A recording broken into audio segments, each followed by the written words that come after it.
Greetings of the day, dear learners. On behalf of Tagore International School, Mansarovar, I, Anjali Sharma, your English teacher, welcome you all in today's tutorial. Today, I am here with a new poem from your course book, Living English, Unit 4, Section 3.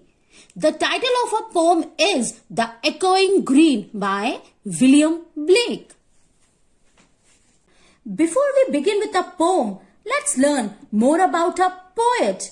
William Blake was born on 28th November 1757 and continued his journey till 12th August 1827.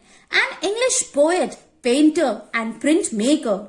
Though largely unrecognized during his lifetime, Blake is now considered as an important figure in the history of English poetry and visual arts of the Romantic Age. As a young man, Blake had worked as an illustrator, drawing teacher and engraver. He published almost all his works himself. Basic themes in Blake's poetry.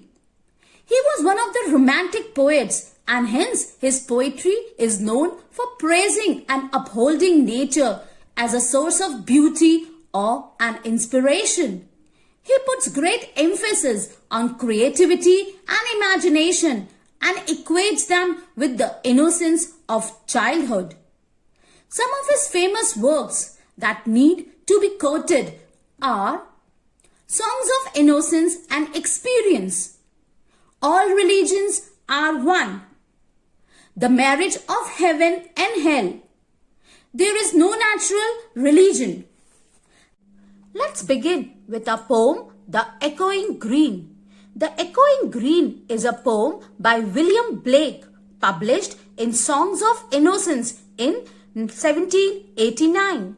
The poem talks about merry sounds and images which accompany the children playing outdoors. Then an old man happily remembers when he enjoyed playing with his friends during his own childhood.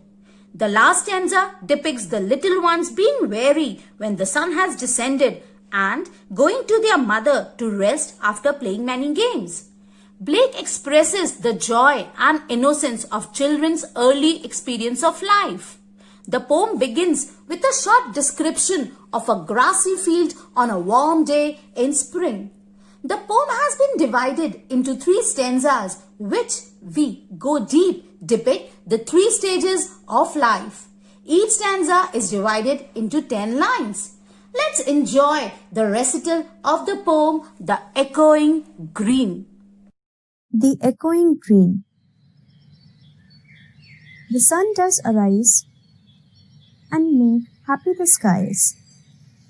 The merry bells ring to welcome the spring. The skylark and thrush, the birds of the bush, sing louder around to the bell's cheerful sound, while our sports shall be seen on the echoing green. Old John with white hair does laugh away care, sitting under the oak among the old folk. They laugh at our play, and soon they all say, Such were the joys when we all, girls and boys, in our youth time were seen on the echoing green, till the little ones weary, no more can be merry. The sun does descend, and our sports have an end.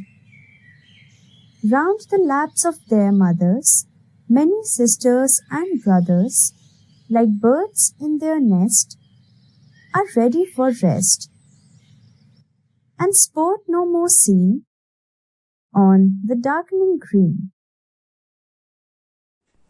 Let's have the stanza-wise explanation of the poem for its better understanding. In stanza 1, the poet says that the sun shines brightly and the sky looks beautiful. Merry bells probably refer to the church bells which ring in the morning.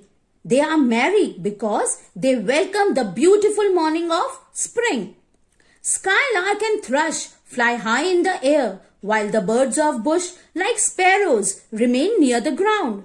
Thus, according to the poet, all the birds also sing in this spring morning loudly.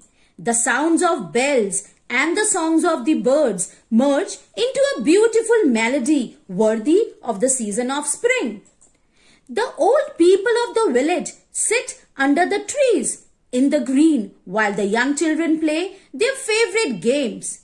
The children are happy and excited. They have not yet tasted the grief and disappointment that life will bring them in later years. They are young and healthy. The beautiful village green, the birds and the spring are all theirs. In stanza 2, the poet talks about Old John. Old John simply refers to an old man, while white hair depicts his final years of life. Laugh away means forgetting the problems of life by being happy and laughing. Care here means the thoughts of being old and fear of death. Thus the lines mean that John, who is old man with grey hair, is also in the park and is laughing without caring about his old age and approaching death. He is sitting under the oak tree along with other old people. The oak tree here not only means a tree in the park but also a symbol of strength and shelter for the old men. It is also a symbol of experience like old people have. There are other old men as well. All of them laugh at the play of children. The old people watch their children play happily on the green and think of the happy days of their childhood. They too had their share of joy and excitement which only young children can experience. In stanza 3, the poet talks about the evening zone of the day. The children get tired and no one can enjoy. It is time when the sun is about to descend, that is, darkness is about to come. All the children stop playing and go back to home. They sit in the lap of their mothers like the bird chicks flock around their mother in the nest. It's time for their rest as it is night now. Hence, on the darkening green, no playing of children is seen. Unlike the other two stanzas, the stanza ends in darkening green because it is the end of the day and for the old men, it is the end of their life. Dark green is not cheerful but dread and scary. Thus, it is the end of one life. There will be a new day. There will be new children and those who were playing will get old and sit under the oak tree and this cycle will go on. Let's have a look over the theme and the rhyming scheme of a poem. The main theme of the poem is the appreciation of nature. In this poem, the main theme of romantic age is quite visible, that is, return to the nature. Nature provides everything for the children, for the birds and even for the old men. The poem has been divided into 3 stanzas which depict the 3 stages of life. The rhyme scheme is AABB. Now we have figure of speech that is used in a poem for your reference.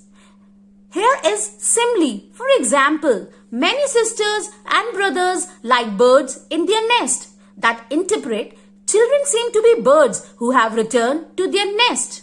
Then metaphor. The green is a metaphor for innocence.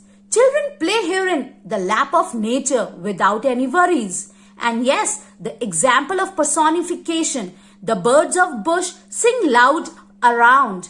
The reader's imagination to the atmosphere of cheerfulness was felt not only by human but also by other creatures like birds singing louder. They welcome the spring.